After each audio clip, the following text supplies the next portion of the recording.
What's the most American thing ever that, if explained to a non-American, might just sound crazy? The best chicken joints in the hood usually have bulletproof glass.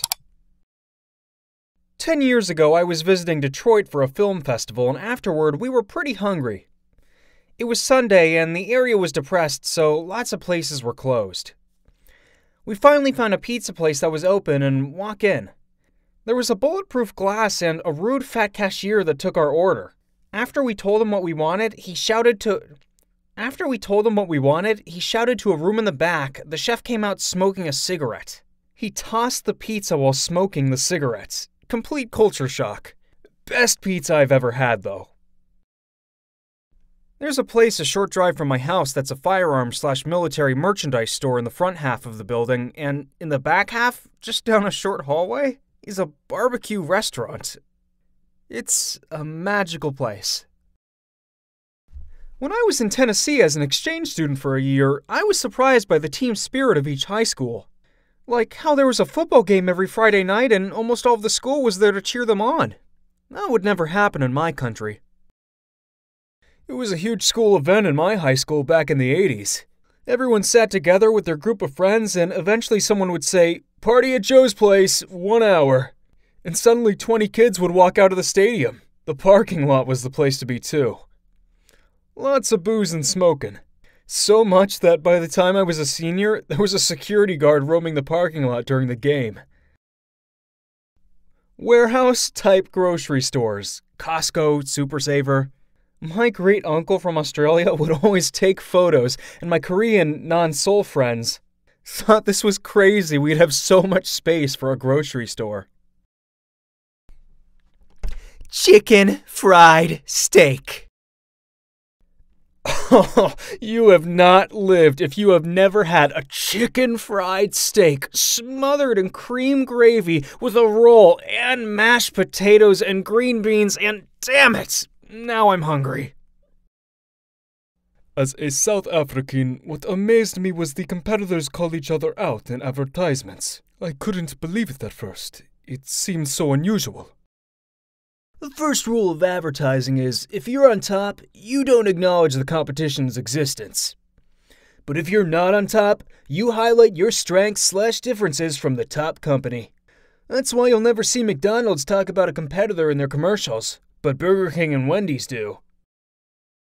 French guy who lived in NC for a while here.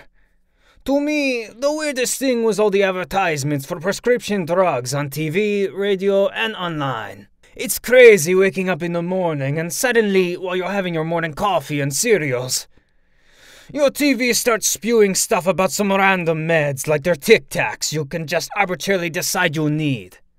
The worst is honestly the mandatory side effect warning at the end of every ad. I nearly choked on my egg sandwich the first time that voice came up warning people about horrific stuff that could potentially happen if they took the drug. I have lived in quite a few countries around the world, and the US is the only place where I saw this. As a Brit, what shocked me was learning about just how huge your college sports games are. A university/college football soccer team game here might draw a crowd of a few hundred. A friend who went to the University of Texas told me their American football stadium seats 100,000. What the actual fuck? As an English person who just recently started watching Friday Night Lights, that was a real shock. Obviously it's fictional about the football team, but that people knew who the players are, and they talk to the TV news cameras, and the entire town goes to games. I'm not even sure if my high school had a football team. Want a weirder fact? The highest paid state employee is a college football coach in 25 states, and in 15 states it's a college basketball coach. Edit. Hey guys, I'm not really commenting on the ethics of this. I understand football brings in large sums of money for the college, and I also understand ticket sales and donors pay the largest portion. Just commenting that my alumni head coach made $9.3 million a year, and it's weird to me that 40 other states can claim a coach as their highest paid. I think I'll use this thread and ask something to you Americans. Are the movie stereotypes of cheerleaders and football players true? Do all schools have a football team with associated cheerleaders? And are the people who join them usually popular kids? I'm only right upstairs in Canada, but I've never even heard of a school that has cheerleaders. Also, what is a homecoming dance? Almost all high schools have football teams, and if there's a football team, there's likely a cheerleading squad. Sports are expensive, whether buying equipment, going to camps, or traveling to away games. So the kids aren't necessarily popular, but are usually not poor. Typically, outgoing types join sports as well. Perhaps the sports even contribute to their outgoing personalities by giving them frequent socialization. The cheerleaders undergo extensive dance and gymnastics training in addition to competitions and games. So, also expensive and lots of socialization. Walmart, you can get a haircut, buy a gun, and ammo, with your groceries.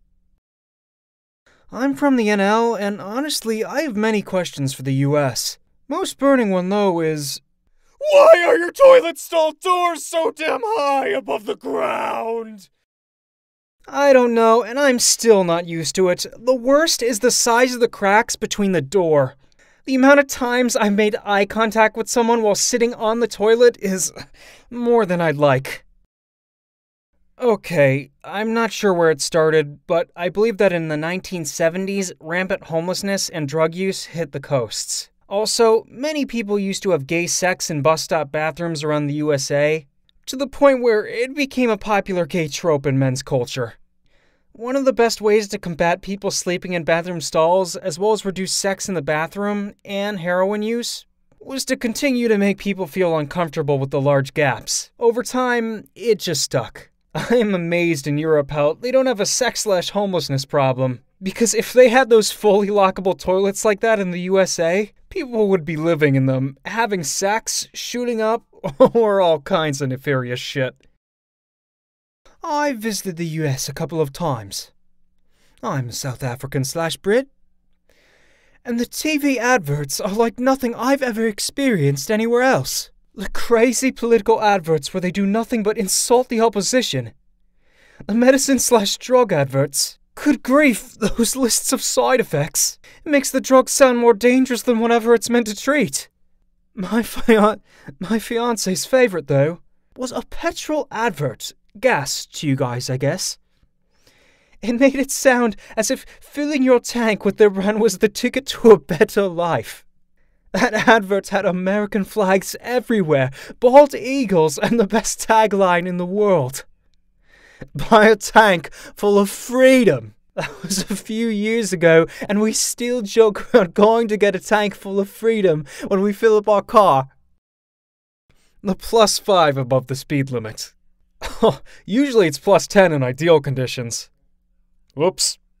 Never stop you for doing +7 or 8, unless, they're being jerks that day. Anything +10 and it'll be a justifiable ticket, but if raining, +5 is the limit.